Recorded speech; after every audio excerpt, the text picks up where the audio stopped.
आप सभी का स्वागत है आपके अपने ही YouTube channel EDU Raju sir में।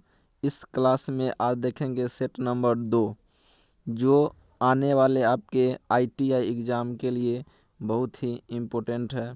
ये सारे क्वेश्चन का आज की क्लास में हम डिस्कस करेंगे। तो चलते हैं बिना देरी के, पहला क्वेश्चन देखते हैं क्या है। पहला क्वेश्चन में कहा जाता है किसी परमाणु में धन आवेशों की संख्या बराबर होती है। तो धन आवेश की जो संख्या बराबर होती है तो यह इसका जो राइट आंसर क्या होगा बताइए।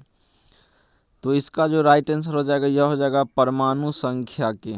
किसके होते हैं? यह परमाणु संख्या के होते हैं। इसमें 4 ऑप्शन दिया है: परमाणु द्रव्यमान के, परमाणु की संयोजकता, परमाणु में उपस्थित न्यूट्रॉनों की संख्या के और परमाणु संख्या। तो इसका राइट आंसर ऑप्शन नंबर क्या हो जाएगा? डी। परमाणु की संयोजकता क्या होता है? तो जब किसी भी इलेक्ट्रॉन के बाह्यतम कक्षा में जो इलेक्ट्रॉन बचता है उसी को हम लोग क्या कहते हैं? संयोजकता कहते हैं। एक होता है संयोजी इलेक्ट्रॉन। संयोजी इलेक्ट्रॉन किसको कहते हैं? तो जो बाह्यतम कक्षा में इलेक्ट्रॉन बच गया, 1 2 3 4 तक है तो यही रहेगा। लेकिन अगर 4 से अधिक, अगर 5 है तो इसको 8 में से 5 को हटा देते हैं और 3 हो जाता है, इसका संयोजी इलेक्ट्रॉन हो जाता है। तो इस तरीका से हम इसको निकालते हैं। अब चलते हैं दूसरा नंबर सवाल पे। किसी उदासीन परमाणु में समान संख्या में पाए जाने वाले मौलिक कण होते हैं। तो समान संख्या में कौन सा मौलिक कण पाए जाते हैं? तो 4 गो ऑप्शन यहाँ पे देख लीजिए। तो इसका जो राइट आंसर है यह है प्रोटॉन और इलेक्ट्रॉन। तो आप जानते हैं कि प्रोटॉन पर क्या होता है? प्लस चार्ज होता है और इलेक्ट्रॉन पर क्या होता है? यहाँ पे माइनस चार्ज होते हैं। तो इसके मौलिक कण क्या हो जाते हैं? बराबर हो जाते हैं। आपसे ये भी पूछ लिया जाएगा कि इलेक्ट्रॉन का खोज कौन किया, प्रोटॉन का खोज कौन किया और न्यूट्रॉन का खोज कौन किया। तो इसका एक ट्रिक याद रखिए, ईंट पर नाच, ये इसका ट्रिक है। ई से हो जाता है इलेक्ट्रॉन, ई से क्या हो जाएगा? इलेक्ट्रॉन। टॉ से हो जाएगा थॉमसन। जे थॉमसन जो है यह इलेक्ट्रॉन का खोज किया था। पॉ से होता है प्रोटॉन और प्रोटॉन का खोज रदरफोर्ड किया था। रॉ से क्या हो जाएगा?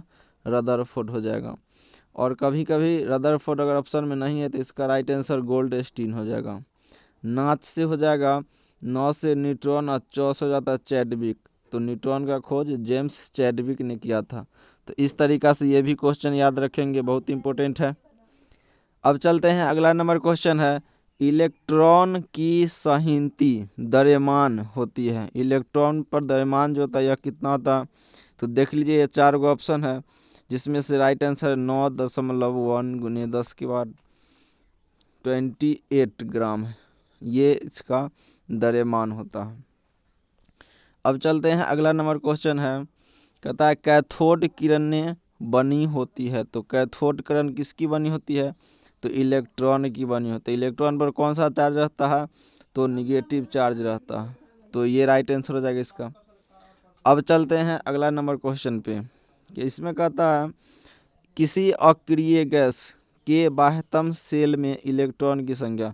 तो बाह्यतम कक्षा में इलेक्ट्रॉन की संख्या कितनी होती है? तो 8 होती है। इसका जो होता है बाह्यतम कक्षा फुल फिल इलेक्ट्रॉन होता है, इसीलिए इसको अक्रिय गैस कहते हैं। अक्रिय गैस की कुल संख्या होती है 6 होती है। जैसे क्या हो गया? हीलियम हो गया, नियॉन हो गया, आर्गन हो गया, क्रिप्टन हो गया, जेनॉन हो गया, रेडॉन हो गया। ये सारे गैस क्या है? अक्रिय गैस है। अगर पूछेगा कि वायुमंडल में कौन सी अक्रिय गैस नहीं पाई जाती है तो रेडॉन नहीं पाई जाती। रेडॉन सबसे भारी अक्रिय गैस भी है। तो ये क्वेश्चन भी बहुत ही इम्पोर्टेंट है, तो इसको भी याद रखिएगा। इसी तरह डिस्कस होगा और आप अन्य क्वेश्चन का भी जवाब दे सकते हैं, बहुत ही इम्पोर्टेंट है। ज़्यादा से ज़्यादा यह शेयर कीजिए और इस तरह का सेट आपको रेगुलर इस चैनल पर मिलता रहेगा। अब चलते हैं अगला नंबर क्वेश्चन पे।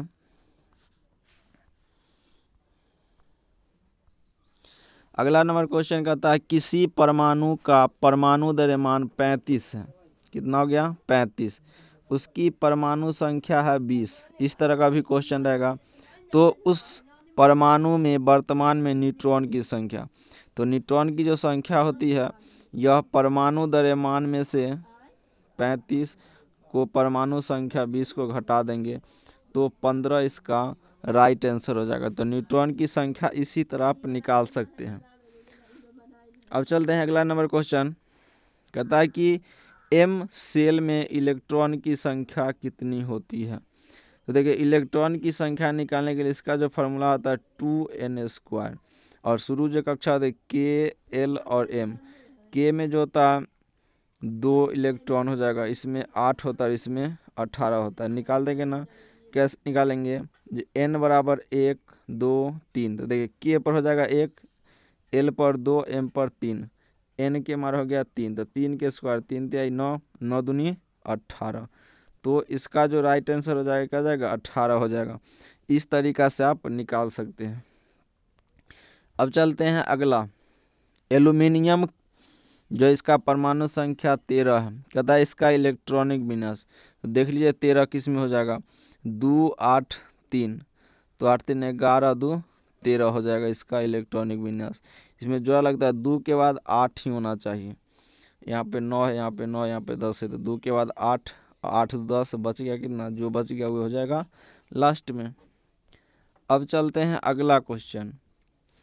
एक तत्व के परमाणु में 19 प्रोटॉन और 20 न्यूट्रॉन है, तो इसकी द्रव्यमान संख्या। तो द्रव्यमान संख्या जब भी पूछा जाएगा तो इसमें क्या करना है? परमाणु संख्या प्रोटॉन का 19 और न्यूट्रॉन की 20, ये दोनों जोड़ दीजिए तो ये 39 हो जाएगा। क्या हो जाएगा? यह इसका द्रव्यमान संख्या हो जाएगा। तो इस क्वेश्चन को भी आप देख लीजिएगा अच्छा से।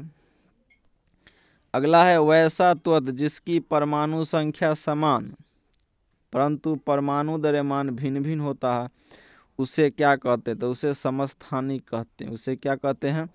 समस्थानिक कहते हैं। नहीं, समस्थानिक समभारिक कहते हैं, सॉरी, क्या कहते हैं? समभारिक कहते हैं। अब अगला है निम्नांकित में कौन सा गुण न्यूट्रॉन का नहीं है? तो न्यूट्रॉन का गुण नहीं, तो न्यूट्रॉन उदासीन होता है, बिल्कुल सही है। न्यूट्रॉन का द्रव्यमान प्रोटॉन के द्रव्यमान के बराबर होते, बिल्कुल सही है। न्यूट्रॉन परमाणु के नाभिक में स्थिर, ये भी सही है, लेकिन ये क्या है? गलत। तो न्यूट्रॉन का द्रव्यमान प्रोटॉन के द्रव्यमान के 140 गुना नहीं होता। अब चलते हैं अगला नंबर क्वेश्चन पे। अगला क्वेश्चन क्या कहता है? प्रोटॉन सदृश होते हैं, तो यह होते हैं किसके? तो हाइड्रोजन परमाणु के नाभिक में। यह कहाँ सदृश होते हैं? तो हाइड्रोजन परमाणु के नाभिक में होते हैं। आगे चलते हैं। न्यूट्रॉन अभी बताए थे ट्रिक से, तो न्यूट्रॉन का खोज कौन हो जाएगा? तो यह चैडविक हो जाएंगे। और रदरफोर्ड किसका हो जाएगा? प्रोटॉन का। तो ये राइट इसका आंसर है। अगला है ड्यूटेरियम की परमाणु संख्या। तो ड्यूटेरियम की परमाणु संख्या कितनी होती है? 1। आप जानते होंगे हाइड्रोजन का परमाणु संख्या 1 होता है, इसी का समस्थानिक 3 है, तो यही है ड्यूटेरियम। तो इसका जो परमाणु संख्या हो जाएगा 1 हो जाएगा। अगला है कि निम्नलिखित नाभिकीय युग्मों में समस्थानिक है। तो जो समस्थानिक है इसका जो राइट आंसर यह है option number A. 17 proton 18 neutron और 17 प्रोटॉन और 20 न्यूट्रॉन हो जाएगा, ये हो जाएगा समस्थानिक हो जाएगा। देखिए इस दोनों 17 17 दोनों क्या है? बराबर है, और ये दोनों क्या है? भिन्न है, तो इसको हम लोग कहते हैं समस्थानिक कहते हैं। अभी आपको बताया गया था समस्थानिक के ऊपर डिफिनीशन, देख सकते हैं। अगला है कि समस्थानिक में परमाणुओं में भिन्नता होती है, तो होते हैं न्यूट्रॉन और प्रोटॉन की संख्या में। समस्थानिक में जो भिन्नता होती है किस में होती है? तो न्यूट्रॉन और प्रोटॉनों की संख्या में भिन्नता होती है। अगला है कि सबसे भारी कण कौन है? तो सबसे भारी कण हो जाएगा इसमें न्यूट्रॉन हो जाएगा, ऑप्शन के अनुसार है तो न्यूट्रॉन हो जाएगा। अगला पूछेगा प्रोटॉन पर कौन सा चार्ज? तो प्लस चार्ज होता है। कौन सा चार्ज? प्लस। इलेक्ट्रॉन पर कौन सा? तो निगेटिव होता है। अगला क्वेश्चन पर चलते हैं। किसी परमाणु का इलेक्ट्रॉनिक विन्यास 2 8 2 है, तो इसकी संयोजी इलेक्ट्रॉन की संख्या क्या होती है? तो बता दिए कि जो लास्ट में बच गया इलेक्ट्रॉन वही हो जाएगा संयोजी इलेक्ट्रॉन, तो 2 हो जाएगा इसका राइट आंसर। अगला है किसी तत्व के m सेल में 2 इलेक्ट्रॉन है, तो इसकी परमाणु संख्या क्या होगी? तो इसकी जो परमाणु संख्या हो जाएगी 12 हो जाएगी। कितनी हो जाएगी? 12। अगला है कि ऑक्सीजन के परमाणु में इलेक्ट्रॉन की संख्या, तो ऑक्सीजन में कितने होते हैं, तो 8 होते हैं, तो इसका राइट आंसर 8 हो जाएगा।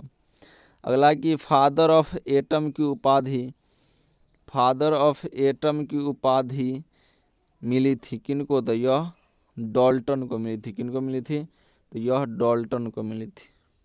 अगला है 22 नंबर पे, कैथोड किरणें क्या है, तो यह एक ऋणावेशित कण है। कैथोड किरणें है क्या है, तो यह एक ऋणावेशित कण हो जाएगा। अगला है कि प्रोटॉन कण है, तो प्रोटॉन जो कण है यह क्या है, तो यह धनावेशित है, ये बता दिए थे। न्यूट्रॉन क्या है, उदासीन है। इलेक्ट्रॉन क्या है, ऋणावेशित होगा। अगला क्वेश्चन जो है, एक परमाणु की त्रिज्या होती है, तो परमाणु की त्रिज्या 10⁻⁻8 सेंटीमीटर होती है। कितनी होती है, 10⁻8 सेंटीमीटर होती है। अगला क्वेश्चन है ये, ऑक्सीजन परमाणु में इलेक्ट्रॉन की संख्या, तो ये बता दिए थे कितना है, 8, ये रिपीट हो गया है। अगला था परमाणु की नाभिक का व्यास, तो व्यास होता है 10⁻⁻15 सेंटीमीटर हो जाएगा इसका राइट आंसर। और ये 27 नंबर में कहता है द्रव्यमान संख्या बराबर होता है, तो न्यूट्रॉन प्लस प्रोटॉन के बराबर होता है द्रव्यमान संख्या। 28 नंबर में है परमाणु के नाभिक में रहते हैं, क्या रहते हैं, तो न्यूट्रॉन और प्रोटॉन रहते हैं। ये याद आप रखिएगा, न्यूट्रॉन और क्या रहते हैं, प्रोटॉन रहते हैं। लास्ट सवाल आज का है ये, किसी कक्षा में इलेक्ट्रॉन की अधिकतम संख्या कितनी होती है, तो इसको निकालने के लिए फार्मूला 2n² आपको बता दिए गए थे पहले ही, तो इसका फार्मूला ये होता है, निकाल लेते हैं। तो आज का क्वेश्चन आपको कैसा लगा कमेंट में आप जवाब दीजिएगा। जय हिंद साथियों।